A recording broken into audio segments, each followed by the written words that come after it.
what makes a game truly essential? Is it the massive open world, the brutal combat, or is it the way it makes you feel long after the credits roll? Today, we're looking at the RPGs that didn't just win awards, they redefined the entire genre. From war-torn kingdoms and dying galaxies to the streets of modern Tokyo, these are the best RPGs you must play. Whether you're a veteran looking for your next obsession or a newcomer wondering where to start, these are the games that will stay with you forever. Starting with The Witcher 3. The Witcher 3 isn't just a great RPG, it's arguably one of the greatest games ever made. There's a reason it swept Game of the Year in 2015. At its core, this is Geralt's story. You're a monster hunter for hire, searching for your daughter across a war-torn world that feels painfully real. But here's the thing. In this game, even the small side quests have more soul than most AAA main plots. Every choice has weight. Every action has a consequence that will come back to haunt you. And the hunt itself? It's immersive. You don't just stumble into a boss fight, you track them. You brew oils, you study weaknesses, and you prepare for a fight where timing and positioning are the difference between a payday and a grave. The NPCs have lives, and the monsters, they aren't just enemies.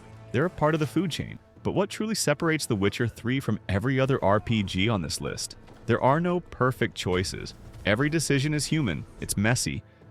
To be honest, I couldn't put the controller down. Not because of the swordplay, but because I need to know what happened next.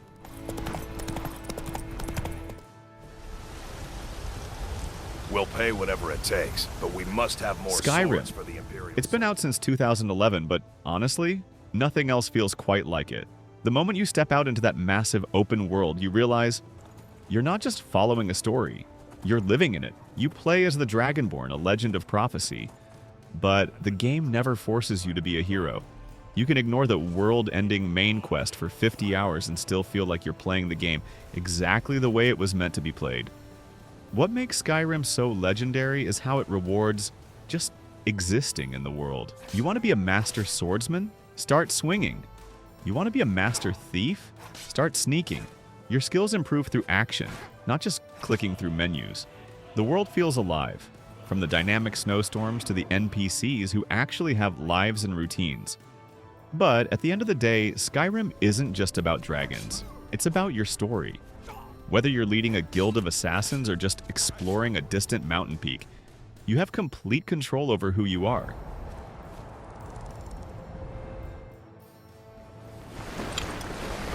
Well,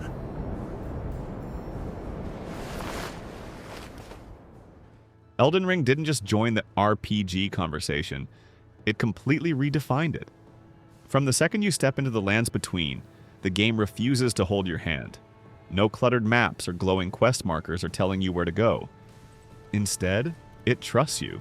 It trusts your curiosity, your instinct, and your willingness to walk straight into danger.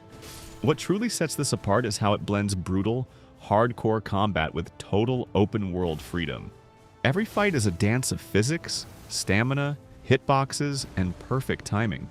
The world doesn't scale to make you feel powerful, you have to earn that power. Between the massive vertical landscapes and the hidden paths, the environment itself is just as much of a challenge as the bosses. The storytelling here is different. You won't find endless cutscenes. You piece the lore together through item descriptions, fragmented dialogue, and the ruins you stumble upon. You aren't just watching a story unfold, you're unearthing a dead world.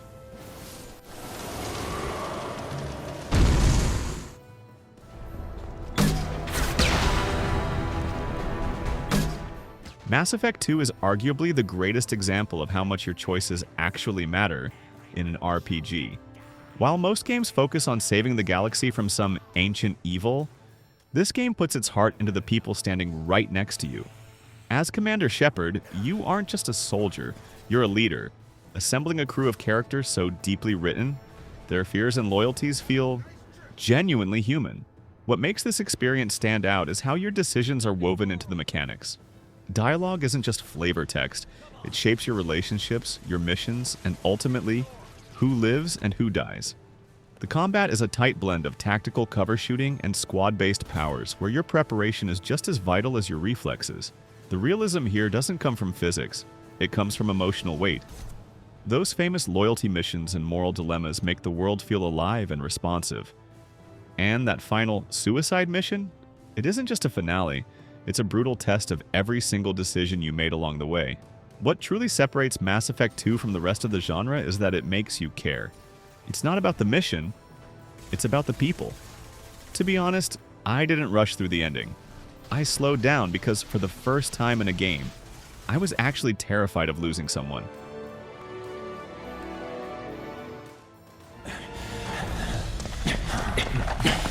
Drop the weapon! You got this. Yeah, what'd he say? Final Fantasy VII is the game that proved RPGs could tell stories as powerful as any movie. When it first arrived, it introduced millions of players to a darker, more mature kind of fantasy. You follow Cloud Strife, a mercenary caught in the middle of environmental collapse, a struggle for identity, and a showdown with a villain who became the most iconic in gaming history. What makes Final Fantasy VII stand out is the sheer depth behind the pixels. The Materia system gives you incredible freedom to build your squad, letting you experiment with magic and tactics in ways that still feel genius even today. It's strategic, it's turn-based, and it rewards a sharp mind over fast reflexes. But the realism here? It isn't about the graphics, it's about the emotion. Themes of loss, memory, and grief are woven into the very fabric of the world, all backed by a soundtrack that elevates every single moment. Very few games have scenes that stay with players for decades, but this one does. What truly separates it from the rest is its legacy. It didn't just succeed, it changed how the entire industry viewed storytelling. Looking back, long after the credits rolled, the music and those moments were still stuck in my head. It's a game that never really leaves you.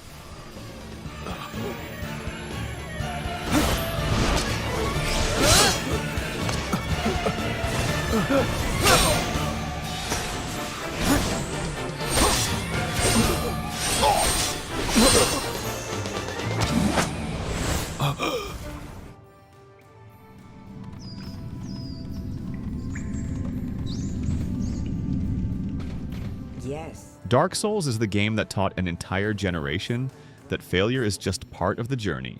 On the surface, it looks unforgiving. But beneath that famous difficulty lies as one of the most carefully designed RPGs ever made.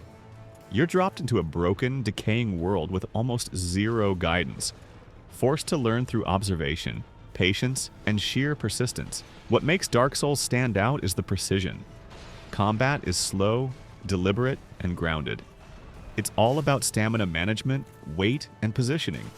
Every single swing and dodge matters. The game never cheats. If you die, it's because you made a mistake. The storytelling is just as subtle. You won't find long-winded monologues here. Instead, the lore is hidden in the shadows, in item descriptions and the very architecture of the world. And that world, it's a masterpiece of interconnected design. Finding a shortcut or a hidden bonfire doesn't just feel like progress, it feels like a lifeline. What truly sets Dark Souls apart is how it respects you. It doesn't exist to entertain you, it exists to challenge you. It wants you to struggle, so that you can eventually overcome. Every victory in this game felt truly earned, and every defeat, it only pushed me to try one more time.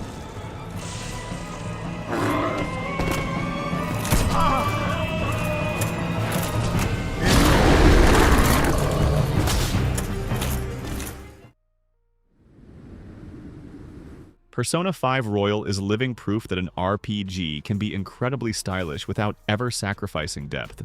At its heart, this is a story about rebellion. It's about identity, justice, and a group of teenagers fighting back against a corrupt society that feels uncomfortably real. The narrative blends the mundane, everyday life with high-stakes supernatural heists, and that contrast, it makes the journey feel deeply personal. What makes Royal stand out is how the mechanics in the story are perfectly intertwined. Your time management, your social life, and the turn-based combat all feed into each other. Building relationships isn't just a side activity, it directly impacts your power in battle. Every single day matters, and every decision has weight. The realism here doesn't come from physics, it comes from the routine. You're attending school, managing a schedule, and balancing your responsibilities with your freedom.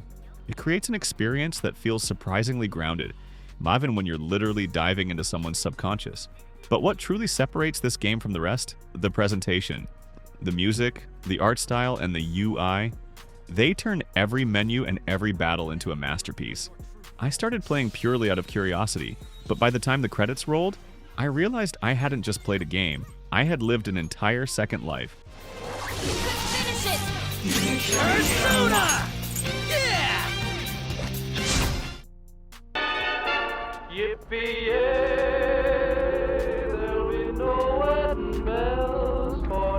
Fallout New Vegas is quite simply one of the purest RPG experiences ever created. Set in the radioactive heat of the Mojave Wasteland, this game isn't about saving the world. It's about choosing what kind of world should even exist. You play as a courier caught between warring factions, each with their own ideology, their own greed, and their own vision for the future. What makes New Vegas legendary is the sheer depth of its role-playing. Your skills and your reputation actually mean something. Quests rarely have a single solution, and more often than not, violence is just one option among many. Your decisions don't just change the ending slides, they change the entire fabric of your journey. The realism here comes from the logic of the wasteland. Factions remember what you've done. Companions react to your morality. Even a small choice can lock you out of an alliance or completely shift the political balance of power. What truly separates New Vegas from every other RPG is accountability. The game lets you do almost anything, but it makes you live with the consequences. Looking back at my time in the Mojave, I didn't feel like I was following a story. I felt like I was writing one. I got birds that jingle, jangle, jingle. As I go right merrily along. Every RPG we talked about today has one thing in common. It respects your time, your curiosity, and your choices. But the world of gaming is massive, and I know I missed some of your favorites. So I want to hear from you. Which RPG changed the way you look at games? Drop your top picks in the comments below. I read every single one of them. If you enjoyed this deep dive into the lands between and the Mojave, hit that like button and subscribe for more. It really helps the channel grow, and it keeps me searching for the next great adventure. Thanks for watching.